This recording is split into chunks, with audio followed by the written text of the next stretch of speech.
Eagles defense has to worry about what Mahomes is going to do, and they're going to have to react to what Mahomes is going to do. But then when the Eagles get the ball, the Eagles offense is going to have to react to what Spags is doing. So it feels like if it was a boxing match, the Eagles are constantly reacting and not being proactive. Is that the way you're viewing this? Yeah, it's just whatever style you want to adopt. And with Spags and Kansas City, they've always been a multiple look, disguise, pressure team, and that puts a ton of pressure on an offense. Now, we also saw the early years of Spags, where when they didn't quite have the personnel, you can give up a ton of points that way. So you're throwing haymakers, and you can get hit with a haymaker too. In that they've gotten a lot better at that. And then offensively, with it shifting and motioning multiple personnel groups, there's a lot of value to that because it forces communication. But also, you don't get to read the defense as much because defenses are changing as you're changing.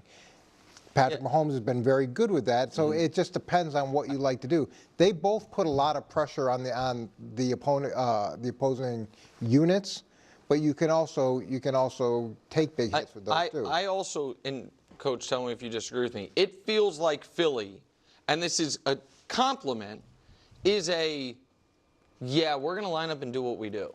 Like, you know what I mean? Our defense is going to do what it does now, a full year under Fangio, and our offense is going to run the ball, punch you in the mouth, and then take deep shots down the sideline or run with Jalen.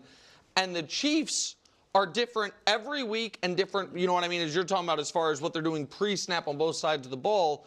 I'm not saying one is necessarily better than the other, but I think that is causing what you're talking about, where the Chiefs... Well, they both can be very good. And when you are what Philadelphia is, and you do what you do, you get so many reps that you've seen everything, and you're good at it, and you know how to pass it off. Like, that's the value of taking that approach. And the same thing offensively. You've seen those blocking schemes, the play that I showed, how well blocked that was. It's because they run the same plays over and over again, and they're really good at it. Okay. There's a few things that I want to really unpack here. First off, because the way how Wilds asked that question, the response kind of went in a different direction. One, Wilds framed that question because he's pretty much seeing it as, well, the Kansas City Chiefs are the ones that set the tone. They're the ones that decide how this game's going to be played, because they're the ones that are seen as the better team. They're favored. It's Andy, it's Spags, the better coaching, etc., etc. That they're just a better team, and so therefore they're existing.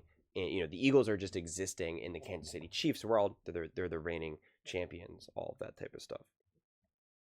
But then now, Nick is trying to claim that, the Eagles just play the same way every single week, week in and week out. And it's like, there's some truth to that, although the Eagles have shown to win in different ways, without a shadow of a doubt.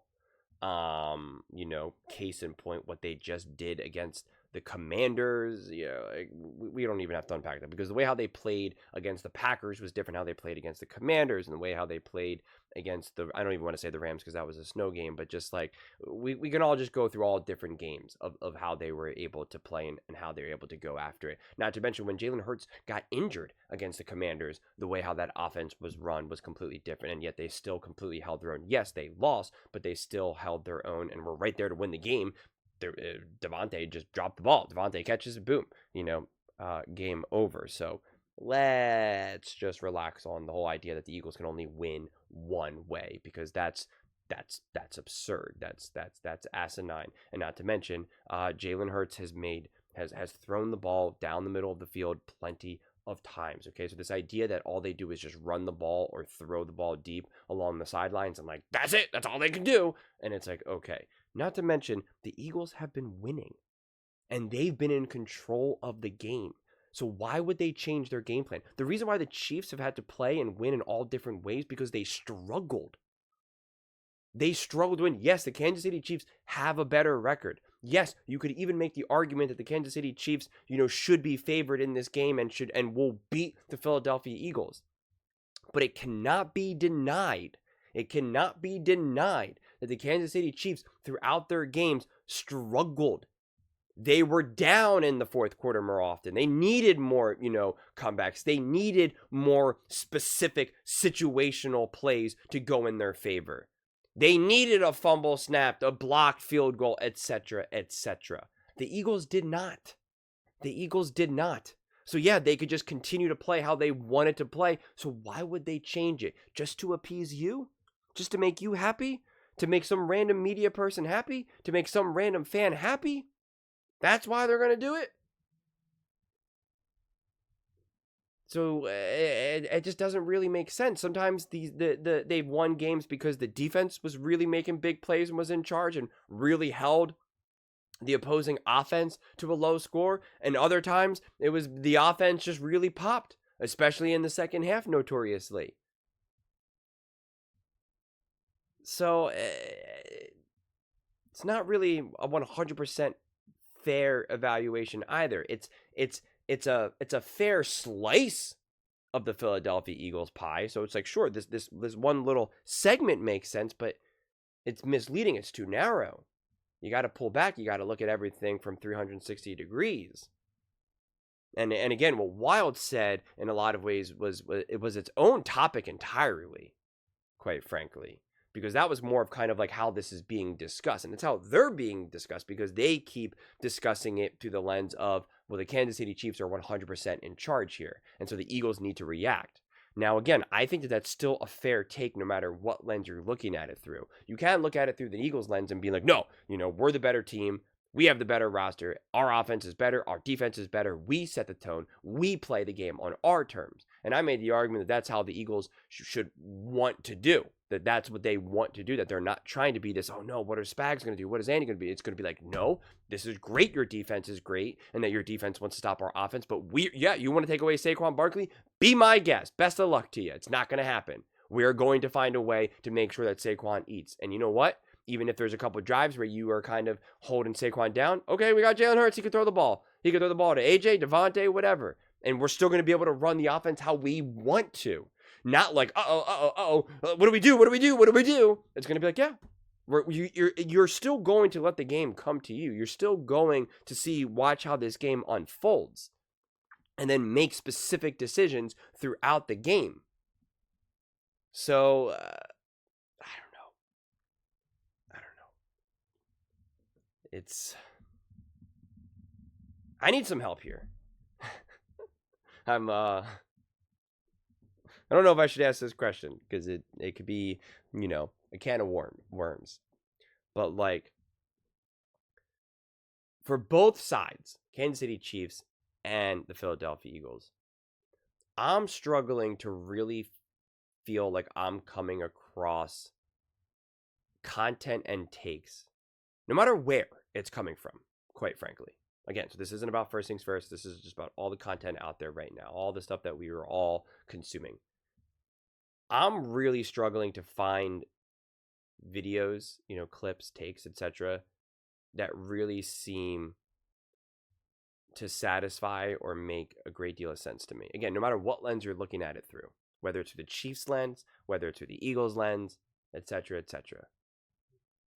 I can't really figure out why I keep having, like, I understood why that first week, because that first week we're still like a week away from a week of the game. So I understand why in that first week you're really talking about all this other stuff, What would this mean for Saquon Barkley's legacy? Is Saquon Barkley a Hall of Famer if he, wins a Super Bowl, right? Like, I get those types of questions, even the questions about Jalen Hurts to a degree, about like, what can you expect out of him, and et cetera, et cetera. Like, again, I'm not saying that I'm loving those takes, because it just kept being so negative again and again and again. Not to mention, especially with Jalen Hurts, it was week after week after week. I mean, they've done it really the whole season, but especially during the playoffs. And it's like, well, now this guy just got to the Super Bowl, and yet you're still asking the same question, and it's just like, and you're still giving the same answer, even with him proving your initial takes wrong. Like, that made me want to go crazy.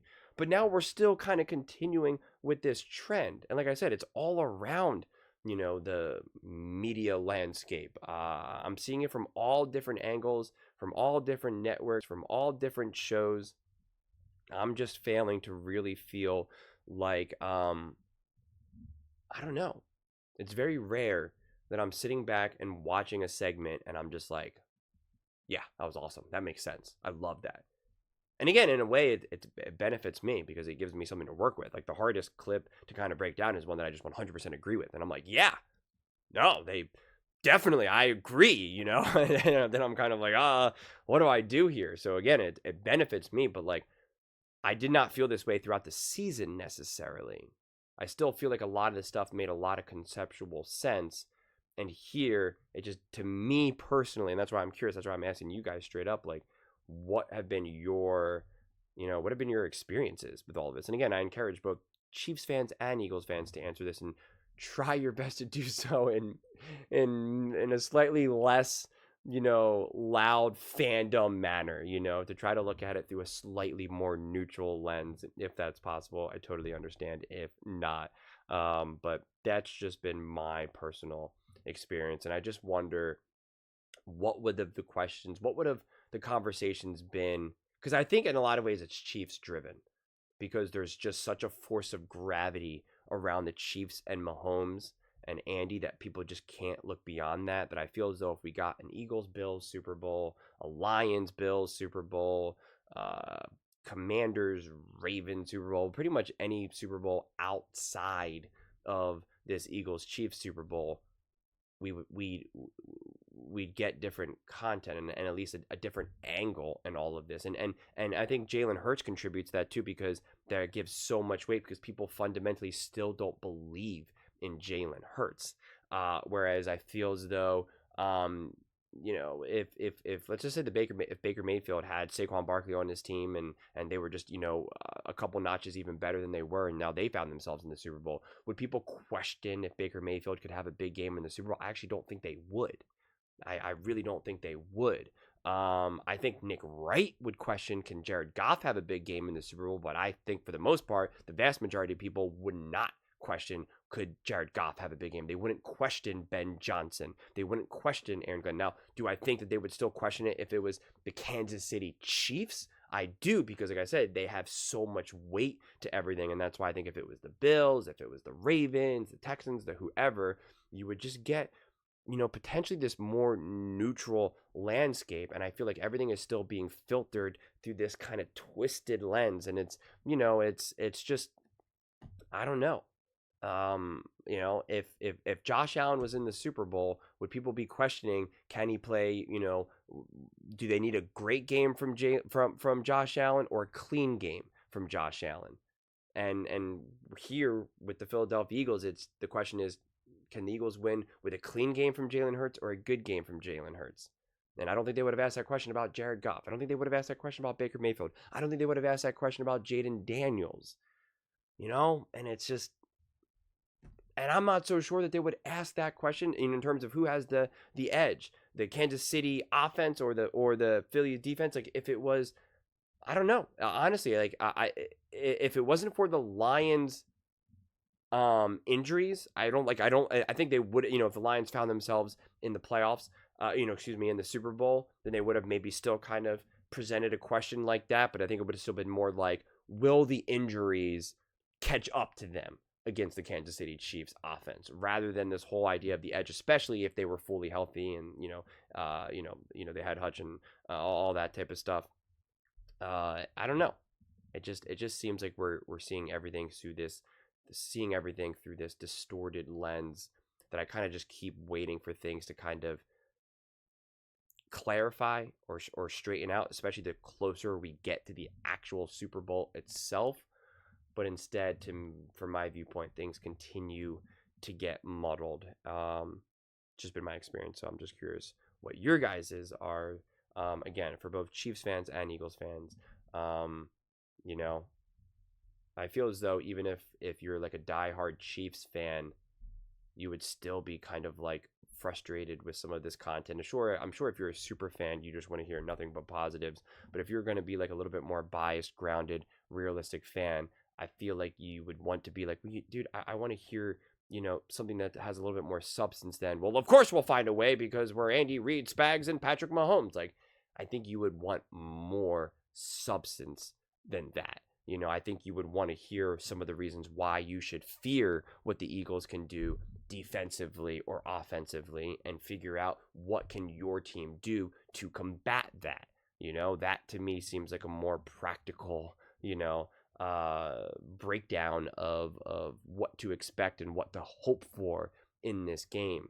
Because in a lot of ways, a lot of regular general fans, they need to be told what to look for going into a game. They watch the game, they're excited, they obviously cheer, they know enough, but I don't think they would know enough in some of the deepest dives to really know. I think a lot of times it's just like, because I see this, I when I watch games with other people who don't really watch as much as I do, or know as much as I do, like you can see that it's just like the media tells them Saquon Barkley needs to have a big game. And so now they sit down and they watch the game and they're like, okay, Saquon Barkley needs to have a big game. And then now if Saquon Barkley is being stopped, they're starting to have that fear of like, oh man, like I heard Saquon Barkley really needs to get going in order for this offense to get going. Like they're being told how to view this game. And if you're constantly being told, you know, all of this twisted up, knotted up stuff, whether from the Eagles side or from the Chiefs side, like it actually kind of distorts your viewing experience.